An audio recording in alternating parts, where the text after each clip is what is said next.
What's up, fam? This is the second video of this course. And you know what you're gonna do? You about to make some shea butter body butter. Shea butter butter. Shea body butter. First, we're gonna need a cup of shea butter. Ivory or yellow. I always choose that ivory grade A honey. Then we have our castor oil. Castor oil is a wonderful emollient and wound healing oil. So if you got scars, stretch marks, castor oil is great. Also for the hair, castor oil stimulates hair growth. So since it's a head to toe shea butter, yeah. Since it's a head to toe shea body butter, we want to use castor oil. This is the rose infused coconut oil. So we're using 2 tablespoons of that. Did you know that vitamin E oil acts as a preservative? So even though this is going to last over a year, you're gonna use it up quicker than that. Even though it's gonna last over a year, that vitamin E is gonna make the shelf life even longer, okay? And for the essential oil, I'm gonna be using jasmine today because I love lavender, but I make it all the time for you, and I'm kind of sick of it. So I'm switching it up. Florals are really good to go with because you want something gentle for hair and body. You don't want anything like tea tree oil. Like, who wants to be covered in tea tree? Who wants to go to sleep covered in tea tree? Don't do it. Florals are really good. Chamomile, lavender, jasmine. So our first and main ingredient is ivory shea butter. You can see this is really creamy, grade A quality shea butter, okay? And shea butter has an unparalleled hydrating property, like nothing moisturizes like shea butter. It doesn't clog the pores, so it's non-comedogenic, and it penetrates. So it doesn't just sit on top of your skin. Let it absorb, and then you'll actually feel soft, balanced skin, not greasy skin. And we don't want greasy, okay? So you can make this shea butter on a double boiler. So you boil a pot of water, then put the bowl on top with the shea butter inside of it. Never letting the shea butter actually touch the heat directly. All right, so you either use a double boiler method, or you can do like I do and have an electric heat plate. I love this heat plate. It's actually a mug warmer. So if you search for it online, search mug warmer, electric mug warmer, or plate warmer, and you'll find this. Okay, and this is a quicker way to also do your infusions. So I'll show you in another video how to do oil infusions on the same heat plate, and it takes about 1 to 5 hours.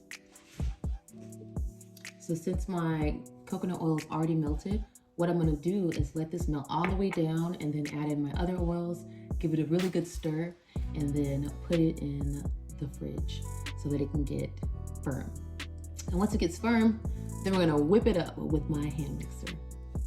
So you can see this is melting down pretty good, and you can give it a stir. It's mostly hot at the bottom, so you wanna make sure you circulate that around and it'll melt faster.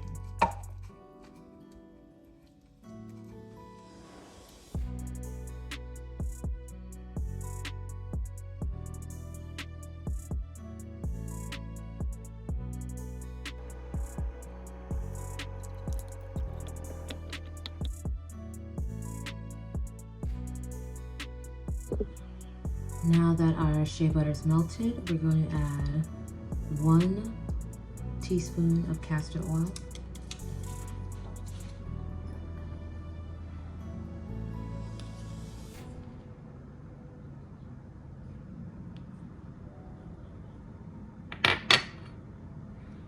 And 1.5 tablespoons of the rose infused coconut oil. And I used raw coconut oil, so when this comes together, solidifies, it's going to be firm. It's not going to be as liquid as it seems to be. So you have 1.5.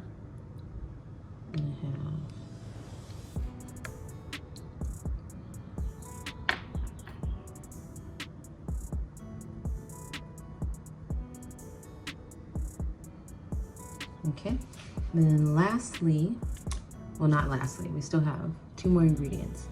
We're going to add 1/2 teaspoon of vitamin E oil. And like I said, this vitamin E oil elongates the shelf life. So, and you want to make sure all your oils are organic, because any chemicals and pesticides that it's grown with go into the end product. Okay, so the last thing we're going to add is our essential oil. So give your essential oil bottle a good shake, and we're going to do 8 to 12 drops, and really it depends on your shea butter for one. Sometimes with shea butter, it seems to take a lot to get the fragrance to come out.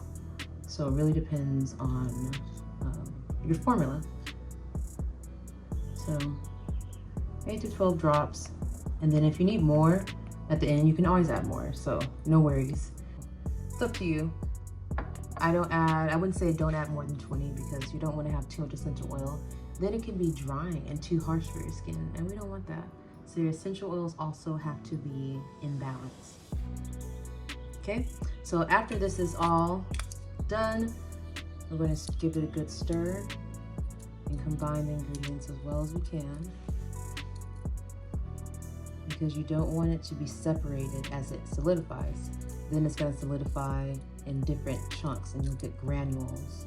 So it's really important to have a fully melted concoction before it solidifies. Otherwise, you're going to get things that solidify at different temperatures. At lower temperatures or higher temperatures are going to solidify first, and you will have granules when you mix together. So make sure it's well mixed before you put it in the fridge or freezer. I mean, I'm going to put it in the freezer because I want to finish this faster. So I'm going to put it in the freezer, put plastic wrap on top of it, and then it should be good in 2 minutes.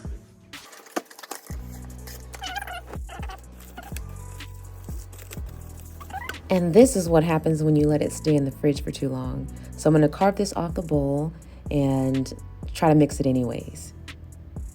And that's not really working. So I'm going to put it back on the hot plate for a few minutes, actually just 1 minute. And then it's perfect, mixed up fine. Added a little bit more of the essential oils to my liking. And now we have a perfectly mixed creamy shea butter.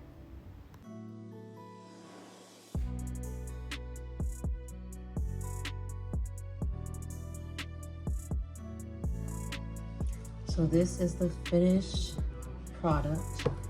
This is whipped. So see how smooth this is?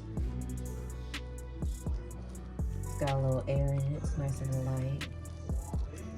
Looks just like whipped cream. So now we're gonna store this in some jars. See, I told you this is gonna be at least 2 4-ounce jars, and from what I'm seeing, it looks like at least like 1/8 and 1/4. So this is about 12 ounces of shea butter right here, right there. All right, so now all I have to do is pipe this into some jars. Actually, just scoop it. That piping shit is cute, but I don't have time for that right now. Let's just get this into a nice jar.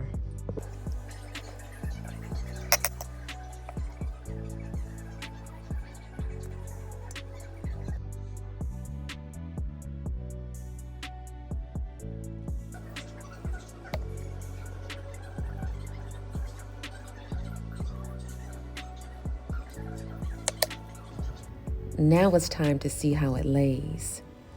They call it shea butter for a reason. It melts very similar to butter, especially with the blend that we did with the thinner oils that have a different melting point.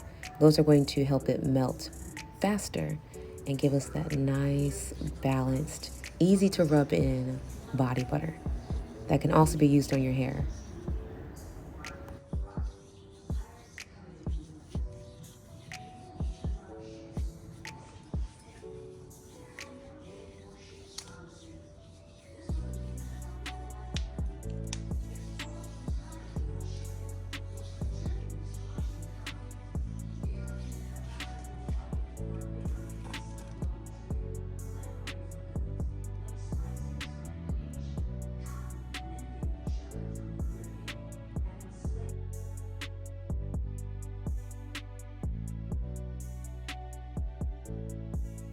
I had some left over too, so you might get exactly what I made in this video in your next order, because we give out samples in every single order, because that's just how we do.